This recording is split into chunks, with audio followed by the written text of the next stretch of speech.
Retrato de Lucrezia Valiero. Retrato de una dama noble como Lucrecia, en italiano, Ritratto di gentilonna nelle vesti di Lucrezia, es una pintura del artista renacentista italiano Lorenzo Lotto, que data de 1533. Es una pintura al óleo sobre tela con unas dimensiones de 959 centímetros de alto y 110 centímetros de ancho. Se conserva en la National Gallery de Londres, Reino Unido, donde se exhibe con el título en inglés de Portrait of a Woman Inspired by Lucretia. Fue comprada con contribuciones de la familia Benson y el Art Fund en 1927. Lucrecia, dama romana, se suicidó clavándose un puñal en el pecho un después de haber sido violada por Sexto Tarquinio, hijo del rey de Roma. Esta figura ha sido símbolo tradicional de pureza dentro de la pintura de los siglos XVI y XXII. Además, tenía un significado político, dado que en esta historia está el origen de la expulsión de la monarquía y la fundación de la República Romana I. Lorenzo Lotto representa aquí a una dama desconocida, en figura de 3/4. Es posible que ella misma se llame Lucrecia, dado que señala el dibujo que sostiene con su mano izquierda, en el que aparece Lucrecia desnuda, clavándose el puñal que le dará muerte. Se ha indicado la posibilidad de que se trate de un regalo de bodas. 1. Viste lujosas ropas en tonos verdes y rojo anaranjado. Lleva joyas, de las que destaca la preciosa alhaja que cuelga de la cadena, un collar de oro, rubíes y perlas. Lleva un tocado de rizos falsos pintado con todo detalle. 1. Encima de la mesa puede leerse una inscripción en latín. Nec jaim dicalut barra cretia exemplo vivet, esto es, siguiendo el ejemplo de Lucrecia, que ninguna mujer sobreviva a su deshonra. 2. Es una cita de la historia de Roma de Tito Livio, 1:58.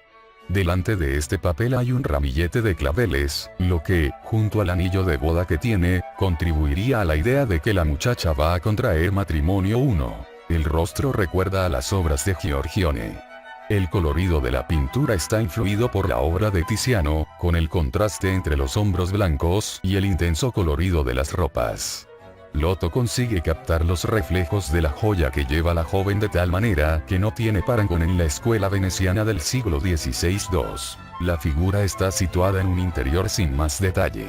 Se intuye la presencia de una ventana en la parte derecha que deja entrar la luz que cae directamente sobre el rostro y el pecho de la mujer. 1. La pintura del Renacimiento italiano es la pintura del período que comenzó a finales del siglo XIII y floreció desde principios del siglo XV hasta finales del siglo XVI en la península itálica, que en ese tiempo se encontraba dividida en muchas áreas políticas. Los pintores de la Italia renacentista recorrían Italia comúnmente ocupando un estatus diplomático y difundiendo ideologías artísticas y filosóficas. 1. La ciudad de Florencia en la Toscana se conoce como el lugar de origen del Renacimiento, en especial de la pintura renacentista. Se puede encontrar más información en los artículos Renacimiento y Arquitectura del Renacimiento. La pintura del Renacimiento italiano se puede dividir en 4 períodos. Proto-Renacimiento, 1300-1400, Renacimiento temprano, 1400-1475, Alto Renacimiento, 1475-1525, y Manierismo, 1525-1600. Estas fechas son aproximadas ya que la vida de cada artista y sus estilos personales traspasaron diferentes periodos. El proto-renacimiento comenzó con la vida profesional del pintor Giotto e incluye a Taddeo Gaddi, Orcagna y Altichiero. El Renacimiento temprano estuvo marcado por el trabajo de Masaccio, Fra Angelico, Paolo Uccello, Piero della Francesca y Verrocchio. En el Alto Renacimiento destacan Leonardo da Vinci, Miguel Ángel, Rafael y Tiziano. El período manierista incluyó a Andrea del Sarto, Pontormo y Tintoretto. La pintura gótica, una de las expresiones del arte gótico, no apareció hasta alrededor del año 1200, es decir, casi 30 años después del comienzo de la arquitectura y la escultura góticas. La transición del románico al gótico es muy imprecisa y no hay un claro corte, y podemos ver los comienzos de un estilo que es más sombrío, oscuro y emotivo que en el período previo, a principios del siglo XIII. El impulso decisivo de esta pintura realista cristiana se produjo en la Italia septentrional de finales de siglo. Diseminándose por el resto de Europa, el período gótico se extendió durante más de 200 años. Simone Martini, Siena, Italia H. 1284, Aviñón, Francia H. 1344, fue hijo de un tal Martino del que solo se conoce que vivió en el barrio de San Egidio y que tuvo otro hijo que también fue pintor, Donato. Además, el padre tuvo que confiarlos a Memo di Filippuccio, fue uno de los grandes pintores del Trecento en Italia. Fue una figura principal en el desarrollo de la primitiva pintura italiana e influyó fuertemente en el desarrollo del estilo gótico internacional.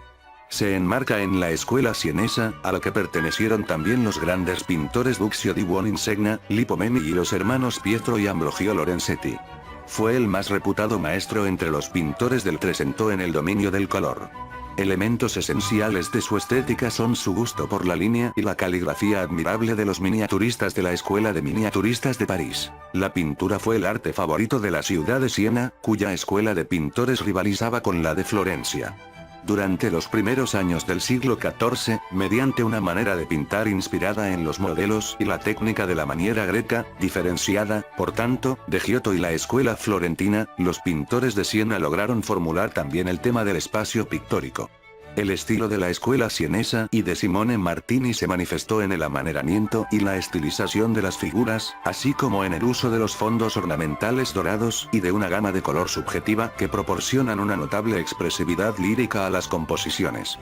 Respecto al estilo, tiene reminiscencias de Duccio, como son el tipo de la Virgen, con la piel pálida, los ojos oblicuos y nariz larga. También tiene infiltraciones del Giotto, tales se muestran en los frescos de la vida de San Martín, realizados en una capilla de Asís. Luis XVI de Francia, Versalles, 23 de agosto de 1754, París, 21 de enero de 1793, fue rey de Francia y de Navarra I entre 1774 y 1789, copríncipe de Andorra entre 1774 y 1793, y rey de los franceses IV entre 1789 y 1792, 3. Su llegada al trono hizo pensar en grandes reformas del Estado, pero su falta de carácter, las intrigas de su corte y la oposición de los nobles le impidieron llevar a cabo las medidas oportunas. En cuanto a política exterior tuvo más éxito, debilitando a Gran Bretaña y manteniendo la paz en Europa. Intentó en 6 ocasiones, 1774, 1776, 1781 y 4 en 1787, realizar reformas, estableciendo un impuesto equitativo que sustituyera la talla heredada del feudalismo. La nobleza de toga del Parlamento de París y la corte de Versalles se negaron a tales reformas, haciendo al rey tener que presentar sus propuestas ante una asamblea de notables y más tarde ante los Estados Generales para aprobarlas.